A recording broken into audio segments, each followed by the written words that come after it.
Hello students, welcome back once again in our MCQ series जो एकदम धमाकेदार तरीके से चल रही है। और अब हम जो क्वेश्चन करने वाले हैं वो है दिसंबर 19 ओल्ड सिलेबस का क्वेश्चन है, जिसमें एमसीक्यूज है, ट्रू फॉल्स है and fill in the blanks है। तो फिल इन द ब्लैंक्स को आप आराम से कर लेंगे, एमसीक्यूज को भी एमसीक्यूज मैं आपको कराऊंगा एंड ट्रू फॉल्स भी। अगर कोई टफ टाइप का रहा तो मैं करा दूंगा, नहीं तो नॉर्मल आप आंसर्स दे रखे हैं, आप उसको देख लेंगे एकदम, ठीक है। तो सबसे पहले आ जाओ फटाफट फटाफट फटाफट बच्चे लोग जिन्होंने पहली बार इस चैनल पर विजिट किया है, प्लीज प्लीज प्लीज आपसे रिक्वेस्ट है, thank you so much for visiting our channel. And आप आज के आज अभी के अभी तुरंत के तुरंत बेल आइकन एंड सब्सक्रिप्शन पर क्लिक कर दिए ताकि आपको हमारा नोटिफिकेशन रेगुलर बेसिस पे मिलता रहे।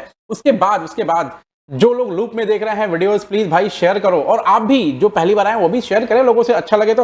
और प्लीज आप लोग कमेंट करो यार, कमेंट कोई नहीं करता वीडियोस पे, कमेंट करो, पता चलेगा क्या अच्छा है, क्या बुरा है, क्या खराब है, क्या चेंज करूं, सब कुछ बताओ, ठीक है, सब कुछ बताओ, ठीक है। चलो फिर स्टार्ट करते बिना समय गवाए वीडियो को एकदम क्विकली। ये क्या कह रहा है सुनो जरा। अब हम आते हैं हमारा दिसंबर 19 वाला क्वेश्चन है। हाँ, दिसंबर 19 ओल्ड सिलेबस का क्वेश्चन है, आ जाओ।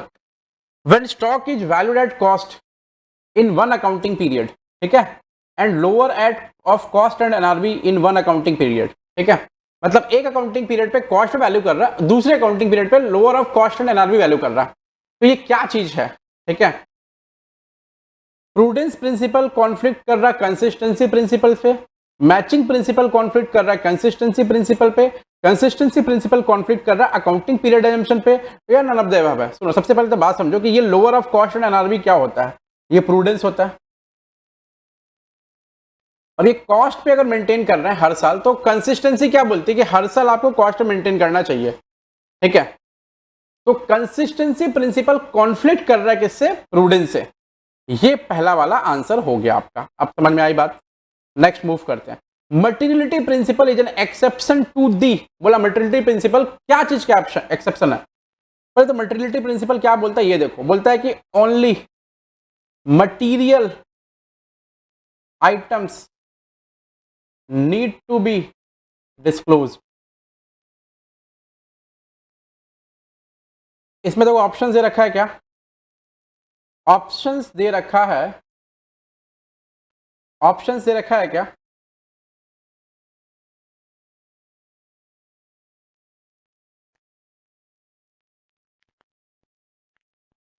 एक सेकंड रुकना।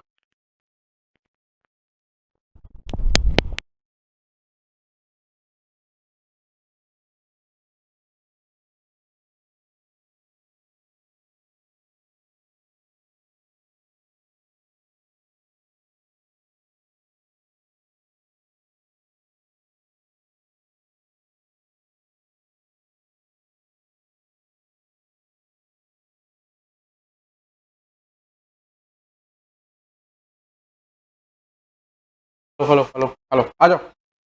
अच्छा देखो इसमें क्या रखा, कंसिस्टेंसी प्रिंसिपल क्या होता है भाई? जिस तरह अकाउंटिंग पॉलिसी फॉलो कर रहे हो उस तरह अकाउंटिंग पॉलिसी अब हर साल फॉलो करें, तो ये तो नहीं है। फुल डिस्क्लोजर प्रिंसिपल क्या बोलता है कि जो कुछ भी है सब दिखाओ, सब दिखाओ। फुल डिस्क्लोजर प्रिंसिपल बोलता है। अकाउंटिंग पीरियड क्या बोलता है? जिस पीरियड का इनकम है, जिस पीरियड का एक्सपेंस है, उसी पीरियड में दिखाना और किसी और पीरियड में नहीं दिखाना है। प्रूडेंस क्या बोलता है? प्रूडेंस बोलता है कि भैया एंटीसिपेटेड इनकम्स या एंटीसिपेटेड प्रॉफिट्स को नहीं देखना है, एंटीसिपेटेड लॉसेस को और एक्सपेंसेस को देखना है। तो इसका मतलब फुल डिस्क्लोजर प्रिंसिपल बोलता है सब दिखाओ, मटेरियलिटी बोलता है सिर्फ वही दिखाओ जो मटेरियल है। तो मटेरियलिटी क्या है? किसका एक्सेप्शन हो गया? फुल डिस्क्लोजर का। वो बोलता है सब दिखाओ, ये बोलता है नहीं वही दिखाओ जो जरूरत है, वही दिखाओ जो जरूरत है। सब कहें दिखा रहे हैं। आइए next. In cash book debit balance of 112 brought forward as credit balance of 121। सुनो जरा, ये है कैश बुक, ठीक है। आपको कैश बुक को का डेबिट बैलेंस क्या होता है? Positive balance. आपको ना कैश बुक को बढ़ाना था, कितने से बढ़ाना था? मैं दो दो अलग तरह पेन से कर रहा हूं। कितने से बढ़ाना था? 112 से। 112 112 से बढ़ाना था। मैं थोड़ा एक बार इसको ऐसा येलो डाल देता हूं ताकि आपको ऐसा और ज्यादा समझ में आएगा। 112 से बढ़ाना था, ठीक है। 112 से बढ़ाना था इसको। लेकिन आपने क्या किया, इसको क्रेडिट बैलेंस के तौर पे ब्रॉड फॉरवर्ड कर लिया, और जबकि ब्रॉड फॉरवर्ड कितने से किया, 121। ब्रॉड फॉरवर्ड मतलब टू बैलेंस बिडी, 112 बैलेंस दिखाना है, लेकिन आपने क्या किया, बाई बैलेंस बिडी कर लिया 121। इसका मतलब अगर इसको 112 से बढ़ाना था, आपने क्या किया, इसको 121 से घटा दिया, यहां पे चले आए। ठीक है, अब मैं बोल रहा हूं यहां आने के लिए क्या करना पड़ेगा, यहां आने के लिए, इस सिचुएशन में आने के लिए क्या करना पड़ेगा, इस पोजीशन में आने के लिए सबसे पहले आपका करना पड़ेगा 121 जोड़ो। ठीक है, आप 121 जोड़ेंगे तो आप यहां पहुंचेंगे, जोड़ा, फिर 112 जोड़ो, यहां से 112 जोड़ो, तब यहां पहुंचेंगे। टोटल कितना जोड़ना पड़ेगा, 121 प्लस 112 इक्वल टू कितना होगा, कितना आएगा, 233, 233, 213, 213, 233। ठीक है, तो 233 रुपया जोड़ेंगे, तब क्या करेंगे, आपका बैलेंस एडेड हो करके फिर कैशबुक का बैलेंस शो करेगा। ठीक, ठीक है, तो ये आपका 12 का क्वेश्चन था। It's a good question. ठीक है, you are a good question, you are a good question, ऐसा बोलने का इसको। Now represent a potential obligation that could be created depending upon the outcome of an event. Sir थोड़ी देर पहले किया था कंटिजेंट लायबिलिटी, पिछले वाले पेपर में किया था कंटिजेंट लायबिलिटी। अब आ जाओ, opening debtors, collection from debtors and discount allowed were 3 lakh, 15, 18, 30, 35 respectively. If the closing debtors were 20% of credit sales of the period, then closing debtors and credit sale would be। इसको आप एकदम ये answer मारेंगे टिक, और इसका solution मैंने पिछले वाले वीडियो में कराया है। तो आप कौन सा पेपर देख लेंगे, दिसंबर 23 ओल्ड का क्वेश्चन नंबर है 8, मैं यहां लिख देता हूं, सी दिसंबर 23 ओल्ड क्वेश्चन 8 वीडियो, इसमें डिटेल में कराया हुआ है। ठीक है, चलो नेक्स्ट। वो ये भी एकदम सेम है, वैसे ही हमको दिख रहा है। ये भी सवाल हमने थोड़ी देर पहले किया था पिछले वाले वीडियो में। पिछले वाले वीडियो में ये सवाल हुआ था, ये रहा क्वेश्चन नंबर 6। ये है क्वेश्चन नंबर 6 करना, दिसंबर 23 ओल्ड वीडियो में क्वेश्चन नंबर 6, वहां भी क्वेश्चन नंबर 6 था, यहाँ भी क्वेश्चन नंबर 6 है। इसका आंसर होगा 1,00,000, 225, 300। ये सी दिसंबर 24 है कि 23 है, 23 है, 23 ओल्ड वीडियो क्वेश्चन 6। ठीक है, उसमें भी आपको क्वेश्चन 6 में ही मिलेगा, वो मिल जाएगा आपको, कर लेना। Now provision for doubtful debt, एकदम ये भी सेम क्वेश्चन है भाई, सेम क्वेश्चन है, ये भी एकदम सेम क्वेश्चन है। यहां देखो किया हुआ है, ये पुराने वीडियो में आप जाके देख लेना। ये देखो 2625 आ रहा क्वेश्चन 5, ये भी आप देख लो, दिसंबर 23 ओल्ड का वीडियो में जाके देखने का है, और उसमें क्वेश्चन नंबर 5 में मिलेगा आपको। ठीक है, आंसर इसका होगा 2625।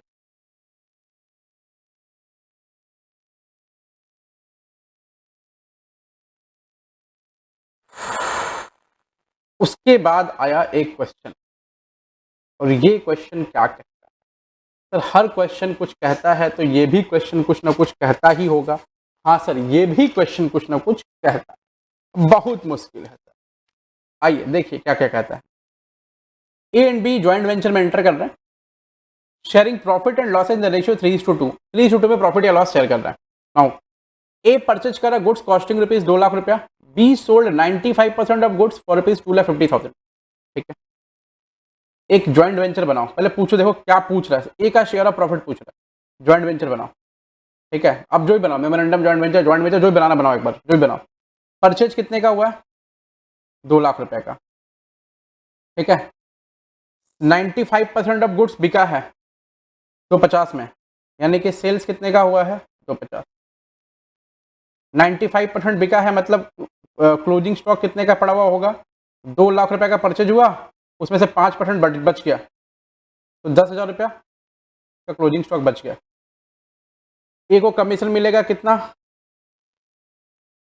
कमीशन एक को मिलेगा 2 लाख पे 1%, 2,000 रुपया, और बी को मिलेगा सेल्स पे, यानी 250 पे 5%, इंटू 5%, 25 बचे 125, 12,500, ठीक है। उसके बाद ए ड्रीव किया है bill on B for an amount equivalent to 80% of original cost of goods, ठीक है। ओरिजिनल कॉस्ट ऑफ गुड्स कितना था सर? ये 2 लाख था, ठीक है। उसका 80% कितना होगा? 80% होगा, इसका 80% होगा इक्वल टू 1,60,000, ठीक है। एक got it discounted eight rupees 150, वो 150 में डिस्काउंट कराया, तो 10,000 रुपये क्या हो गया? Discounting charges, yes discounting charges. तो यहाँ पे डिस्काउंटिंग चार्जेस बोल के लिखो 10,000 रुपये। अब निकालो प्रॉफिट कितना आया है। तो यहाँ पे ऐसा प्रॉफिट कितना आया निकल जाएगा यहाँ पे एकदम अच्छे से। हाँ निकाल दो प्रॉफिट कितना है भाई।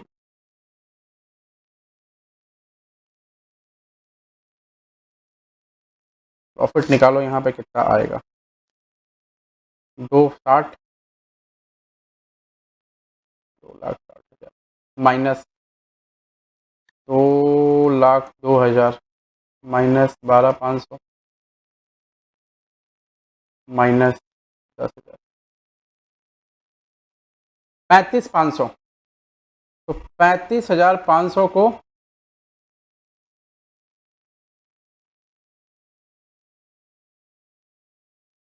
35,500 जो है ना,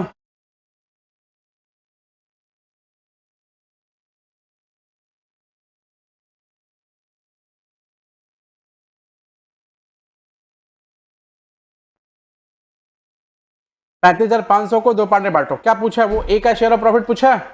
तो ए का शेयर ऑफ प्रॉफिट कितना है? रेशियो क्या था? 3/5। तो 3/5 इंटू 35,500 और 2/5 इंटू 35,500। अब देख लो ना ए का प्रॉफिट कितना है आएगा। तो 35,500 डिवाइडेड 5 इंटू 3, 21,300 दिख रहेगा। हाँ बी नंबर ऑप्शन 21,300 दिख रहा है। चलो ये ऑप्शन है 21,300।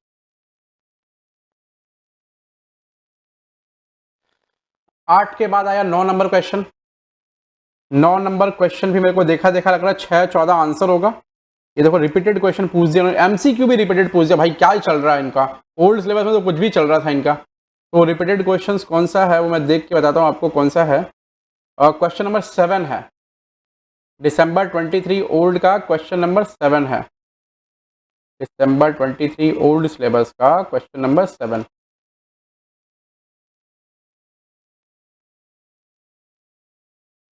सी दिसंबर 23 ओल्ड वीडियो, उसमें क्या देखना है? Question 7।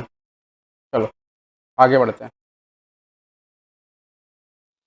X and Y are partners with the capital of 50,000 and 30,000। दो बंदे हैं एक्स और वाई, और कैपिटल ऑफ द पार्टनर कितना है? 50,000 और 30,000 का कैपिटल है उनका।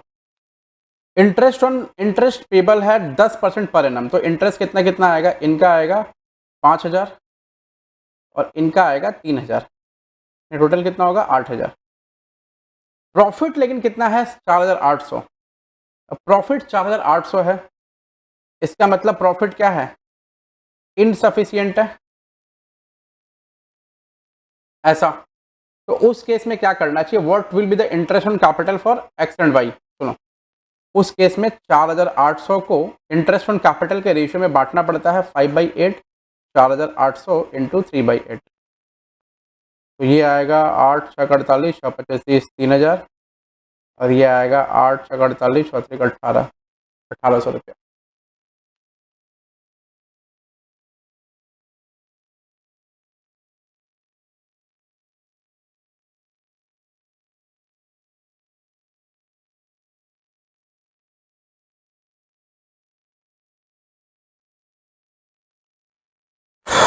तो इसमें आंसर होना है आपको ये वाला, ठीक है। सुनो, ट्रू फॉल्स में prudence is a concept to recognise all losses and not profits. ये आपका ट्रू फॉल्स है बेसिकली। तो यहाँ मैंने आपको लिखा हुआ है सब कुछ कि क्या क्या फॉल्स है क्या क्या ये है। इसमें से अगर कुछ समझ में नहीं आएगा तो पूछ लेना, ठीक है। ये वाला आप इजीली देख सकते हैं। Revenue are match with expenses in according with the matching principle. Revenues match होता है एक्सपेंसेस, ये बात सही है भाई।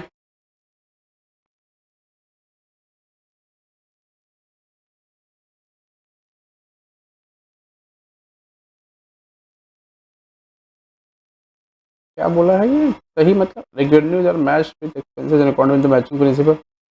और ठीक तो है, ठीक है। इनमें बोला है कि अक्रूड रेवेन्यू अक्रूड एक्सपेंसेस से मैच होने वाले हैं। देखो यार, अक्रूड रेवेन्यू अक्रूड एक्सपेंसेस, ये ठीक है। ये थोड़ा सा ज़्यादा बहुत ज़्यादा स्पेसिफिक हो गया है, इसलिए मे भी क्वेश्चन बच्चों का गलत हो सकता है एग्जाम में, ठीक है। अक्रूड एक्सपेंसेस को अक्रूड रेवेन्यू से मैच, मतलब करंट ईयर के एक्सपेंसेस को करंट ईयर के रेवेन्यू से मैच किया जाता है। तो ये सही बात है। Income of the current year is match with the expense of the current year, ठीक है, ऐसा। ये हुआ डिप्रेशिएशन नॉन कैश है, ठीक है, non operating expense which is to be provided for if there are no profit, if there are profit, नहीं ऐसा बात नहीं। डेप्रिसिएशन चाहे प्रॉफिट हो चाहे नहीं हो, हम लोग को प्रोवाइड करना पड़ता है, इसलिए ये फॉल्स है, ठीक है। उसका net profit is reflected in higher cash balance and net loss is reflected in lower net worth. Net loss होगा तो लोअर नेटवर्थ होगा, और नेट प्रॉफिट होगा तो हायर कैश बैलेंस होगा। जरूरी थोड़ी है। 4 नंबर फॉल्स है। Net profit may not be reflected in higher cash balance because of credit transaction. On the other hand, cash may increase because of fresh loan or fresh capital. Net worth may also be reduced by withdrawal of proprietary या partner. So lower net worth may not be necessarily reflect net losses. तो वो सही नहीं है। Next आता है partnership deed silent है तो rate of interest on loan by firm to a partner, firm partner को देगा 6% पर एनम। अगर पार्टनरशिप डीड साइलेंट है, rate of interest on loan by firm to a partner shall be 6% per annum. सुनो ना, अगर partnership deed silent है तो profit किस रेशियो में बढ़ता है?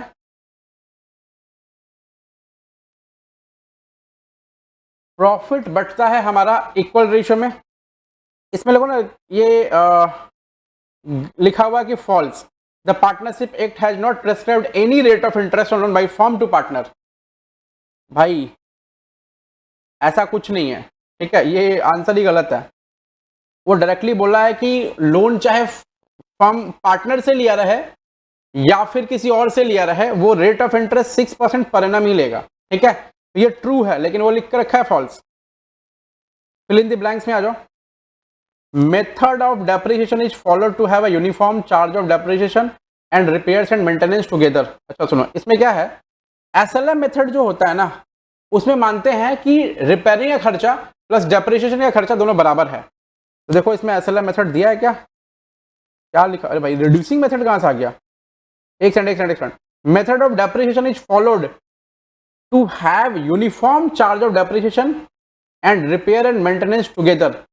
ये गलत ऑप्शन है भाई, रिड्यूसिंग होगा ही नहीं, एसएलएम मेथड होगा, ये गलत है, एसएलएम होगा। एसएलएम मेथड में क्या होता है, एसएलएम मेथड में क्या होता है कि हम लोग एसएलएम मेथड में ऐसा चलता है, सुनो ऐसा दिखा रहा हूं। रिपेयरिंग का खर्चा, अगर ये खर्चा है, ये है डेप्रिसिएशन, तो रिड्यूसिंग मेथड में ये होता है क्या, तुम्हारा रिपेयरिंग। मतलब जैसे जैसे डेप्रिसिएशन कम होता चला जाएगा, रिपेयरिंग का खर्चा बढ़ता चला जाएगा, क्योंकि मशीन ओल्ड होती चली जाती है। इसका मतलब है कि शुरू में रिपेयरिंग का खर्चा कम रहता है, बाद में रिपेयरिंग का खर्चा ज्यादा बढ़ता है। इस मेथड में, रिड्यूसिंग बैलेंस मेथड में, ठीक है, क्योंकि शुरू में मशीन नहीं होती है, रिपेयरिंग का खर्चा जीरो रहेगा, आपको पता अच्छे से पता है, और डेप्रिसिएशन ज्यादा रहता है। लेकिन एसएलएम मेथड में मानते हैं कि रिपेयरिंग और डेप्रिसिएशन दोनों हैंड और हैंड जा रहा है। तो ये आंसर ही गलत लिखा है। Reserve for discount on creditor has a debit balance होता है, डेबिट बैलेंस, ये सही लिखा है लो। Reserve for discount on creditor debit balance क्यों होगा? क्योंकि वो क्या ना, इनकम पे रिजर्व बनाया हुआ, इसीलिए। ठीक है, can be made payable to bearer, वो बिल्स ऑफ एक्सचेंज या चेक का बात कर रहा है, बिल्स विजिबल, ठीक है। तो बीआर आप ये देख लेना, नॉर्मल सा चीज है, बिल्स ऑफ एक्सचेंज की बात कर रहा है। The gain from sale of capital asset need not be added to revenue to ascertain the profit of the business, operating profit या लॉस, ठीक है। तो आप ये देख लेना, ऑपरेटिंग प्रॉफिट या लॉस आंसर है। प्रॉपर्टी में be subject to matter of consignment, 5 number. Movable property, ये थोड़ा सा क्लमजी होता है। मूवेबल प्रॉपर्टी मतलब कंसाइनमेंट में मूवेबल प्रॉपर्टी मतलब सेल ऑफ गुड्स एक्ट में जो आता है वही बिकेगा, सेल ऑफ गुड्स एक्ट में जो नहीं आता वो नहीं बिकेगा, ठीक है, ऐसा। तो ये आंसर भी आप देख लेना, ठीक है। तो ये भी मैंने करा दिया। ये वाला क्वेश्चन भी हमारा, ये सेक्शन भी कंप्लीट हुआ। तो आप अगर अभी तक वीडियो को देख रखे हैं तो प्लीज सब्सक्राइब और लाइक जरूर कर देना और प्लीज कमेंट बॉक्स करके बताना कैसा है। ठीक है, आगे हम इसके बाद अगला वाला क्वेश्चन पेपर हमारा चलेगा। ठीक है।